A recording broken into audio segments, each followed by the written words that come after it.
सभी को नमस्कार। मैं राजकुमार विश्वकर्मा हमेशा तरह हमारी कुछ छोटी मोटी खास चर्चाओं को लेकर के मैं लगातार आप तक आने का प्रयास करता हूं और सच के उस आईने से क्यों न हम आपको रूबरू कराएं जो वास्तविकता के दौर पर चल रहा होता है। भाई आज का जो दौर है, बदलते हुए दौर में बहुत कुछ सारी चीज़ें यहाँ पर बदल भी जाती हैं और बदलते दौर में बहुत सारी चीज़ें आपके सामने होती हैं जिन्हें आप बहुत कुछ हद तक उस सच को न तो स्वीकार कर पाते हैं और न वो स्वीकार करने योग्य होता है। भाई यहाँ पर जो है तो धरातल की अगर हम बात करें तो धरातल में कहीं ना कहीं पर एक सबसे बड़ा जो विषय है वो है पत्रकारों का। पत्रकारों को लेकर के तमाम कई तरह के आकलन किए जाते हैं, तमाम कई तरह की बातें की जाती हैं और कई तरह की बातों के बीच में पत्रकार बेचारे बदनाम होते रहते हैं। क्यों और किस लिए और वास्तविकता में उनका निजी जीवन कैसा चल रहा होता है। क्योंकि देखिए, अगर हम पत्रकारों की बात करें तो भाई ऐसा है कि कोई भी व्यक्ति अगर पत्रकारिता क्षेत्र में आया है तो तय है कि जब वो आया होगा तो कुछ ना कुछ बेहतर और अच्छा करने के लिए ही आया होगा। और ऐसा नहीं, देखिए हर तरह के जो पत्रकार हैं, आज हम चाहे किसी भी तरह के पत्रकारों की बात करें, क्योंकि लोगों को सिर्फ एक बात पता होती है कि भाई अगर किसी बड़े चैनल में काम कर रहा है तो ही वो पत्रकार है, कुछ अखबारों में काम कर रहा है तो ही वो पत्रकार है। और नैतिकता के आधार पर कई तरह की बातें घूम फिर करके आपके सामने आती हैं, दरअसल जबकि ऐसा नहीं है। देखिए, पत्रकारों का एक अलग अलग कैडर है और अलग अलग तरह की पत्रकारिता है। भाई कुछ लोग जो है तो सोशल मीडिया एक्टिविस्ट का काम कर रहे होते हैं, कहीं ना कहीं पर कुछ लोग अखबार के पन्नों के लिए काम कर रहे होते हैं जो कि बाकायदा अखबारों में भ्रष्टाचार से जुड़ी हुई, सामाजिक गतिविधियों से जुड़ी हुई उन खबरों को दिखाने का प्रयास करते हैं। यहाँ तक भी सही है। उसके बाद कुछ मीडिया पर्सन ऐसे भी होते हैं जो कि आपने देखा होगा यूट्यूब में तमाम कई तरह के ऐसे यूट्यूब चैनल हैं और साथ ही साथ कई ऐसे न्यूज़ चैनल हैं जिनमें अलग अलग तरह की प्रोग्रामिंग दिखाई जाती है। भाई कोई बॉलीवुड से जुड़े हुए सितारों को लेकर के खबरें दिखा रहा होता है, वो भी मीडिया का ही काम है। भाई कुछ लोग ऐसे होते हैं जो दिन भर पॉलिटिशियंस की खबरों को दिखाते हैं, कौन सीएम बना, कौन पीएम बनेगा, कौन विधायक बनेगा, किसका बोलबाला ज़्यादा है, ये भी मीडिया का ही काम है। सामाजिक गतिविधियों की हम बात करें तो समाज में अगर जैसी कुछ गतिविधियां हैं, चाहे स्कूल का विषय हो, अस्पताल का विषय हो और तमाम कई सारी ऐसी स्थितियां, परिस्थितियां जिनको लेकर के पत्रकारों ने ही जिम्मा उठा रखा है कि वो सारी चीज़ें करेंगे और दिखाएंगे। उसके साथ फिर कुछ ऐसे भी पत्रकार हैं जो मीडिया जर्नलिज्म के तौर पर सिर्फ और सिर्फ लेखनी का काम करते हैं, जो कि सिर्फ बड़े बड़े आपने देखा होगा ना कि अखबारों में एक लेखनी छपी होती है जिसे हम संपादकीय कहते हैं, वो भी बराबर चल रहा होता है। कुछ लोग ऐसे होते हैं जो स्क्रिप्ट राइटिंग का काम कर रहे होते हैं। कुछ लोग ऐसे हैं जो कि तमाम दुनिया भर में जो है तो ट्रैवलिंग कर रहे होते हैं, कुछ ट्राइबल क्षेत्र पर ट्रैवल कर रहे होते हैं, कुछ जो है तो एनिमल्स के पीछे भाग रहे होते हैं। ये सारी चीज़ें चलती रहेंगी भाई, लेकिन इसी दौरान कहीं ना कहीं पर बीच में थोड़ा सा जब हम निचले स्तर पर जाते हैं तो हम बेसिक तौर पर जब ये देख रहे होते हैं कि पत्रकारों का काम है क्या, उसको लेकर के भाई आज ऐसा है कि 3 वर्ग में पत्रकारिता बढ़ चुकी है। एक तरफ हम ये देख पा रहे होते हैं कि कुछ पत्रकार ऐसे होते हैं जो दिन भर नेताओं के आगे पीछे घूमते रहते हैं। वो क्यों घूम रहे हैं इससे हमें कोई मतलब नहीं है।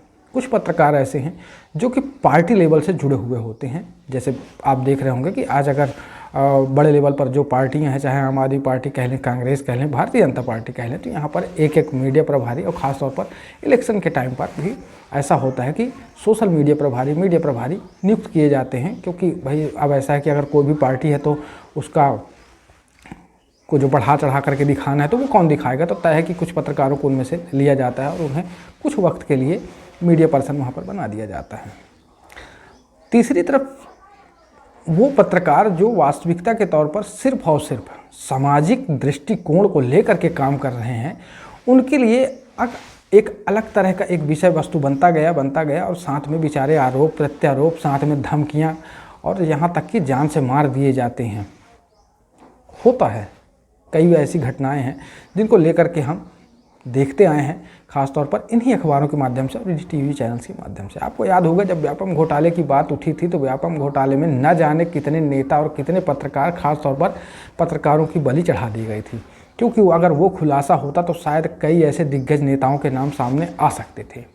यहाँ तक भी ठीक है, लेकिन अब एक जो सबसे बड़ा आरोप पत्रकारों पर लग रहा है, खासतौर पर जिसे आप देख रहे होंगे कि चाहे प्रिंट मीडिया हो, इलेक्ट्रॉनिक मीडिया हो, जिन्हें आज गोदी मीडिया का नाम दिया जा रहा है। गोदी मीडिया से सीधा मतलब है कि जो सिस्टम है उस सिस्टम को लेकर के लगातार लोगों ने आरोप प्रत्यारोप लगाना शुरू कर दिया। लोग आज मीडिया वालों को देखते हैं तो एक बात ज़रूर कहते हैं कि अरे ये बहुत पैसे कमा रहा होगा, बहुत सारे इसके इशूज़ होंगे, बहुत सारे जो है तो ये पैसे कमा करके रखा हुआ होगा, छोटा मोटा आदमी हो ही नहीं सकता। अब तो लोगों के देखने के नज़रिए जो है तो बड़े अजीब टाइप से हो गए कि लोगों को अब ये लगता है कि एक फ़ोन करेगा, कहीं से भी पैसे आ जाने हैं और कहीं से भी किसी भी तो देखिए क्या संबंध अलग अलग हो सकते हैं, लोगों के नज़रिए अलग अलग हो सकते हैं, लेकिन इससे जो है तो पत्रकारिता कहीं पर आरोप के घेरे में नहीं आती। भाई ऐसा है कि जिसका जो सिलेबस है और उस सिलेबस के आधार पर वो अपनी अपनी नैतिकता के आधार पर काम कर रहा होता है। पत्रकारों पर आरोप लगाने से पहले जो है तो सब लोगों को इस बात को समझना होगा कि वास्तविकता के तौर पर चल क्या रहा है। भाई अब ऐसा है कि अगर आपके क्षेत्र में कोई काम नहीं हो रहा है तो क्या जनता ने कभी अपने नेताओं से सवाल खड़े किए? नहीं किए। उन्हें तो सिर्फ ये लगता है कि पत्रकार जो है तो कुछ लिख नहीं रहे होते हैं, यहाँ तक भी ठीक है। उसके बाद भाई चरित्र वर्णन की बात आती है, तो नेता कितने भी खराब चरित्र के हों, क्या जनता ने सवाल खड़े किए? नहीं किए। हाँ, जनता सिर्फ आरोप लगाती है किस पर? मीडिया पर्सन पर। लेकिन मीडिया पर्सन पर आप आरोप क्यों लगाते हैं और इसका जो अधिकार है आपको दिया किसने? भाई आपको बिल्कुल भी अधिकार नहीं है कि आप किसी भी मीडिया पर्सन पर आरोप लगाएं। भाई देखिए अब तो ऐसा है कि तमाम कई सारे अखबार आ गए, कई सारे बड़े बड़े टीवी चैनल्स आ गए। ठीक है, सबके काम करने के तौर तरीके अलग हो सकते हैं, लेकिन मैं एक बात जानना चाहता हूँ और एक बात कहता हूँ। देखिए जब क्या होता है समाज में ना, कहीं पर भी कोई बड़ी मुसीबत आ रही होती है या कहीं पर कुछ भी चल रहा हो, आज तमाम वो सारी चीज़ें आप सभी के सामने हैं। जब आप देख रहे होते हैं कि बड़े बड़े भ्रष्टाचार हो रहे तो क्या कहीं और से लोग आते हैं? नहीं, यही मीडिया वाले ही होते हैं जो आपकी उन गतिविधियों को दिखा रहे होते हैं।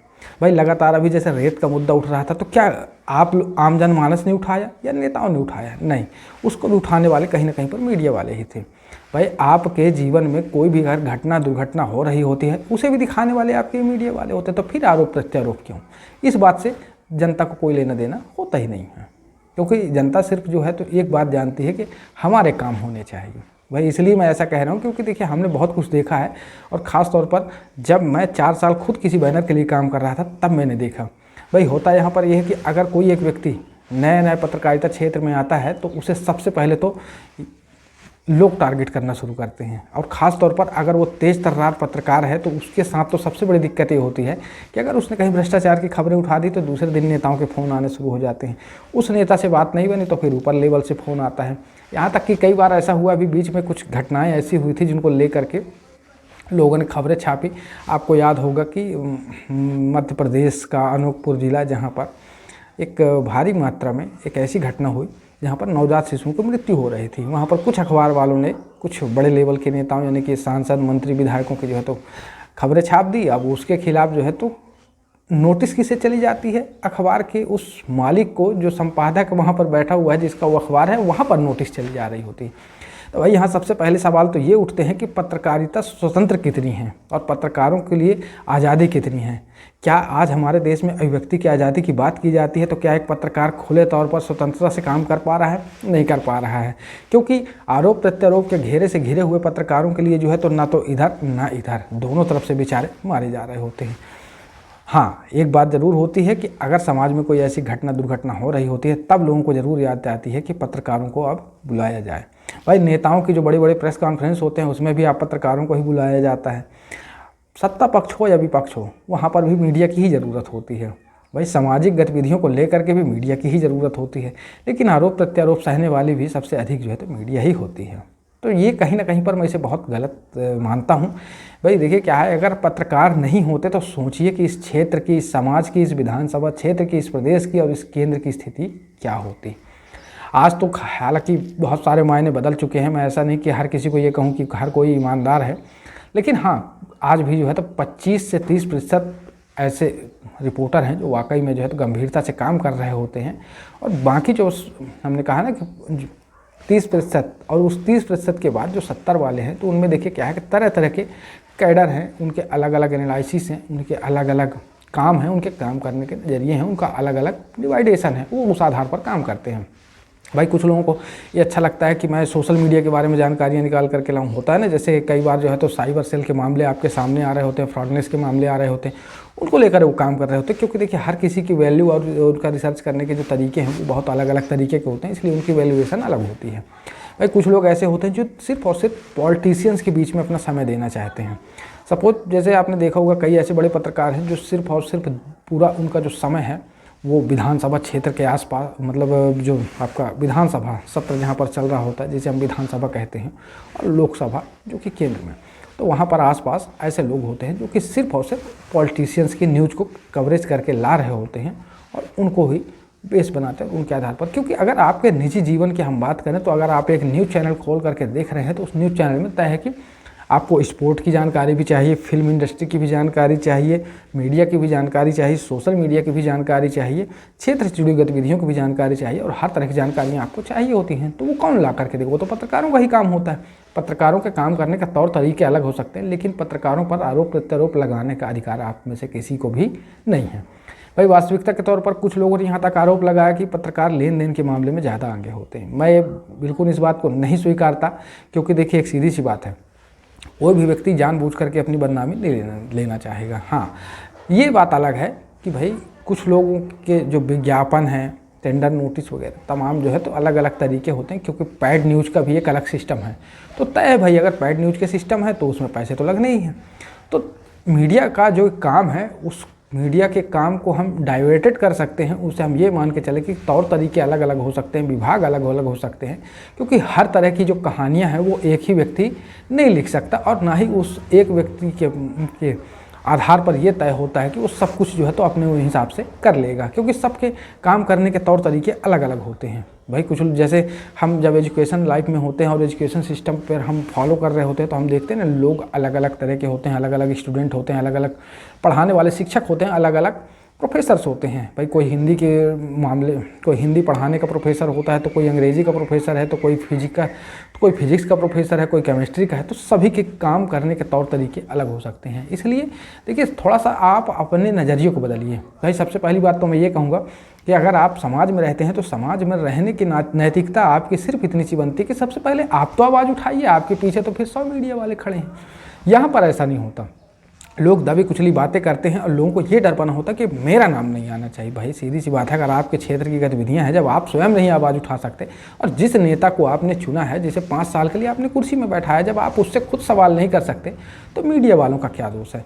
भाई तय है कि अगर हम कहें कि हम क्षेत्र की किसी समस्या को लेकर के आना चाहते हैं तो वो कैसे संभव हो? तो तब संभव है ना जब आप हमारा सपोर्ट कर रहे होंगे। हमारा से मेरा सीधा सीधा मतलब है कि जो भी मीडिया पर्सन है, जो कहीं ना कहीं पर देखिए जनता के लिए दिन रात बराबर मेहनत कर रहे होते हैं, तो पत्रकारों पर सबसे पहले आरोप लगाना बंद कर दिए तो ज़्यादा बेहतर होगा।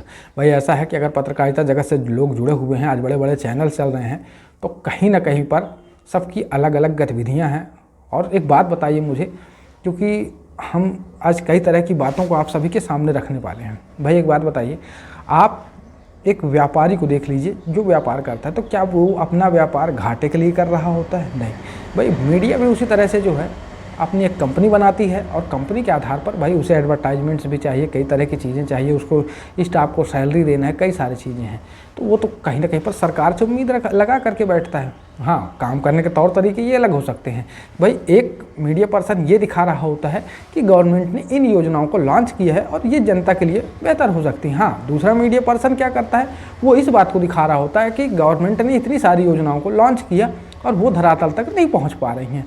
फ़र्क सिर्फ इतना सा है कि एक व्यक्ति उन योजनाओं को लॉन्च करने की बात करता है और दूसरा व्यक्ति क्या करता है, उन योजनाओं को धरातल तक नहीं पहुंची होती हैं, इसलिए वो आप तक उस बात को भी रखता है। भाई काम करने के तौर तरीके अलग हो सकते हैं, तो हो सकते हैं काम कर आपके देखने का नज़रिया अलग हो सकता है, लेकिन लोगों का जो काम है वो अपना बराबर कर रहे होते हैं। इसलिए क्योंकि मैं काफ़ी दिनों से देख रहा हूँ यहाँ पर जो है तो बहुत कुछ उथल पुथल मची हुई होती है, लोगों ने जो है तो अलग अलग तरह के, क्योंकि अब सोशल मीडिया में भाई किसी भी बात का तूल पकड़ाया जाता है तो लोग उसी बात के पीछे दौड़ पड़ते हैं।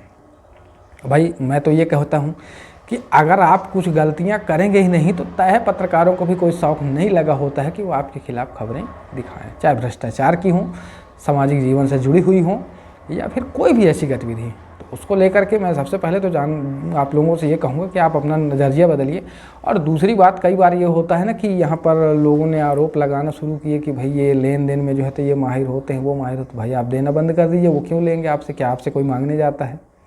ये तमाम कई सारी चीज़ें जो है तो लगातार जो है तो घूम फिर करके चलती रहेंगी। लेकिन रही बात पत्रकारों की, तो देखिए आपको मैं एक बात बता दूं कि जिस दिन पत्रकार अपना काम करना बंद कर देंगे तो शायद आपको ये नहीं पता हो, जानकारी मिल पाएगी कि कहाँ पर क्या हुआ और समाज की गतिविधियाँ कब कहाँ कैसे होंगी, क्योंकि आज इस सिस्टम से लड़ने वाले सिर्फ और सिर्फ पत्रकार ही हैं। भाई आज आप देखिए कि रवीश कुमार NDTV छोड़ करके वो यूट्यूब में आए, तो क्या उन्होंने बोलना बंद कर दिया? अभिसार शर्मा को आप देख लीजिए, क्या वो अपना चैनल छोड़ करके आए थे या उन्हें निकाल दिया गया, जो भी हुआ हो, तो क्या उन्होंने बोलना बंद कर दिया? भाई पुण्य प्रसून वाजपेयी को देख लीजिए, क्या उन्होंने चैनल छोड़ा या उन्हें निकाल दिया गया होगा, जो भी हुआ हो, तो क्या उन्होंने बोलना बंद कर दिया? नहीं, उन्हें पता था कि हमारी नैतिकता क्या है, इसलिए वो लगातार बात करते हैं, बात रखते हैं। और आज वही काम हम भी कर रहे हैं, भाई समाज से जुड़े हुए, क्योंकि देखिए हमारा काम होता है क्षेत्र से जुड़े हुए, समाज से जुड़े हुए हर तरह के मुद्दों को आप तक ले करके आना। और संभवतः जो है तो कई बार ऐसा भी होता है कि हो सकता है उन मुद्दों को जो है तो लोग सुन रहे हो तो उनमें बहुत हद तक काम भी हो जाते हैं।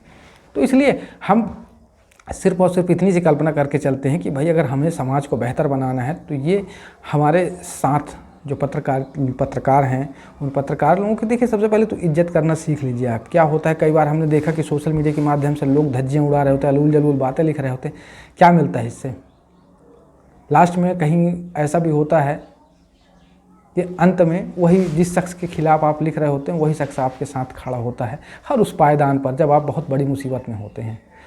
आपको बता दूं कि जिस दिन पत्रकारों ने अपना काम बंद करना शुरू किया तो सोचिए कि आप देश और प्रदेश की स्थितियां कहाँ होंगी और गतिविधियां किस तरह जा रही होंगी।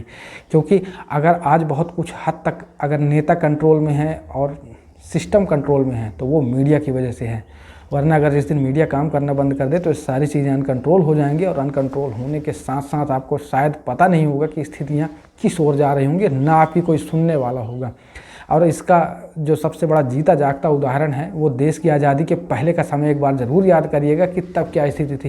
क्या जब ब्रिटिश गवर्नमेंट यहाँ पर थी तब आपकी कोई सुन रहा था? और उस वक्त देश की आज़ादी के लिए लड़ाई लड़ने वाले कई नेता, जिन्हें आज हम सुभाष चंद्र बोस के नाम से जानते हैं, और कई ऐसे लोग, चाहे आपके महात्मा गांधी रहे हों, कोई भी रहा हो, उसके साथ जो है तो कई ऐसे भी थे जो अपने आप को बलिदान ही उन्होंने दे दिया इस देश के लिए।